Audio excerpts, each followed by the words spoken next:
everybody, it's Sherry, and I'm back with some more projects. This time I used a Gerda Steiner stamp set called Happy Hoppy. It's a little hard to see, I'm sorry. I've got my mat, or my, what do you call those things you cover up stuff with? Oh, golly, I can't remember. Oh, you know what it is. And my mask, there it is, back here where I masked off a couple of these. And I used, this is how crazy I am.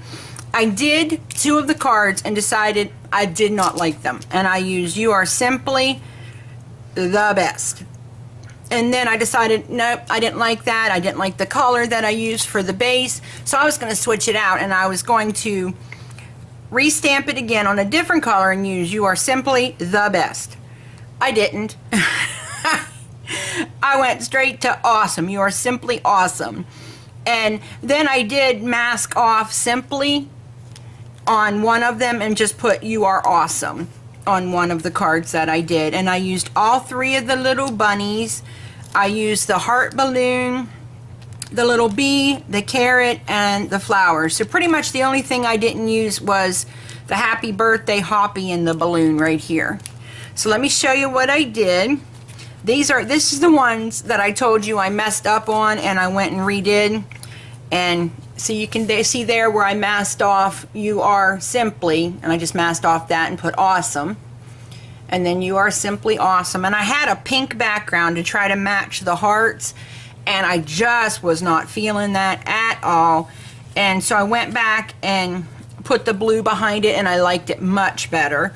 And I used a grass border punch down here, and I used my square scallop square dies for the border.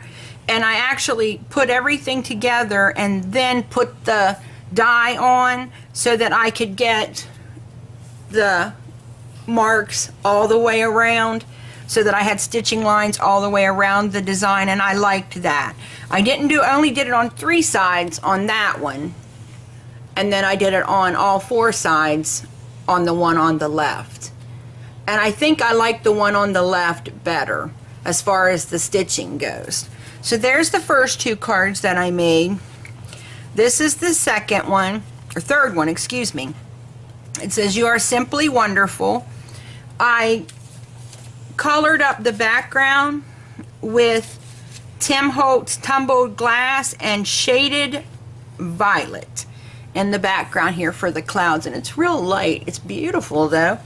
And I'm going to show you, I have a cloud punch, and I took it and I doubled up the cardstock so it's nice and thick, and then I glued my clouds together so that I could move them and flip them and do all that so I could get the different backgrounds for the clouds. And then I stamped him on, masked him off, and masked off the little bee, put all that on there, cut out the carrots and the grass for the bottom. Let's see, for the bunny I used E57, 55, and 53. For his little nose I used RV02. For his little tongue right there, let me zoom you in a little better so that I'm not standing here holding it and probably shaking y'all silly. And there it is. For his little tongue there, I used RV00. For the carrots, I used YR12, 14, and 16. And for the little bee, I used Y06 and Y08. And you can get a better look. And I was really kind of surprised. I don't know what possessed me to try to put purple in the sky, and you can see it a little bit more here, but I absolutely loved it. It was like, you know what, I don't know, my brain says skies are blue, and when you're colorblind you rely on everybody else to tell you the sky is blue. So I don't know what possessed me to put purple in, but I liked it. And I asked my husband and my daughter, I'm like, does that look really bad? Because, you know, I don't know. I mean, is there purple in the sky? I believe I've seen other people do it. So I was hoping I was, you know, with it there. And I also used my Lawn Fawn Perfectly Plaid Winter paper for the background here. I'm telling you guys, I love that paper pad. And I'm not completely sure, but I think Jamie may still have some. in her shop at the Not Too Shabby shop. So if you like blues and grays and like a turquoisey blue color, I think, you're going to want to go and check that out. And I also made envelopes for these cards, and they just look like that for this one. Then for this one, I again stamped all over with the Memento Sky Blue ink.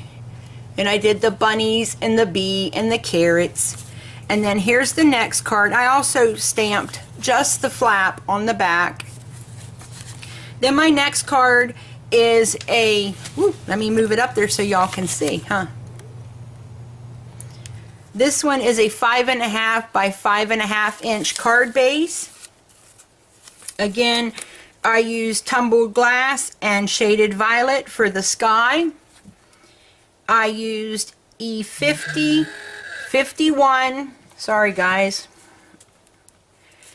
E50, 51, 53, and 55 for my little bunny. For the balloons, I used RV 14, 17, and 19, B00, 02, and 04, and then for the purple one there in the center, I used V12, 15, and 17. And then I just used my VersaFine black onyx ink for the sentiments, and then I used a pen to draw in the little strings on the balloons. I'm not sure, I was thinking about going back and adding glossy accents to the balloons, but I'm afraid that if I do that, you won't be able, it will kind of make it look flat and one-dimensional, because it will be flat. There won't be any curve or whatever, you know, any definition between the balloons. So I'm not sure. I haven't decided if I want to do that or not. I just can't make up my mind. And then I left the inside blank, and I'd have swore I stamped on the inside of one of these. There it is. I knew I was not completely crazy. Dag nabbit. I just stamped right there the little guy on the side there of the first two that I did. I stamped him on the inside. So there's something on the inside of those ones. There's nothing. This one's blank. Probably, I mean, this one has a lot more going on in the front, and because these ones were so simple, I just thought it would be better if there was something added to it. And then I just used my envelope punch board and made an envelope, and it's blue with little hearts that kind of look like clouds, because they're not a real, they're a loose fitting heart, kind of loose formed. And so I thought they looked like clouds, so I used that for the paper. And there is everything else I did, guys. I love this stamp set, and you can use it for birthdays. You can use it for Easter, you know, I'm sure, but you can use it for so much more. So if you're like me and you try really hard not to buy holiday specific stamp sets because of the cost, let's just be real. I mean, if you know, you buy a stamp set that you can only use one time a year, or you try to buy one that you can use for the holiday and for something else, this would be your bet. This is great. I mean, it's not necessarily, actually it doesn't even say Happy Easter. So, I mean, you could use it for anything. All right, guys, if Jamie has this in her store, I will link it below. If she has the paper pad, I will link below. If she's out of this stamp set, I will also put in the link to Gerda Steiner Designs website as well. I hope you guys like this. If you like this video, give it a thumbs up. If you like my cards, let me know by leaving a comment below. Thanks for visiting me today, guys, and happy crafting. Bye.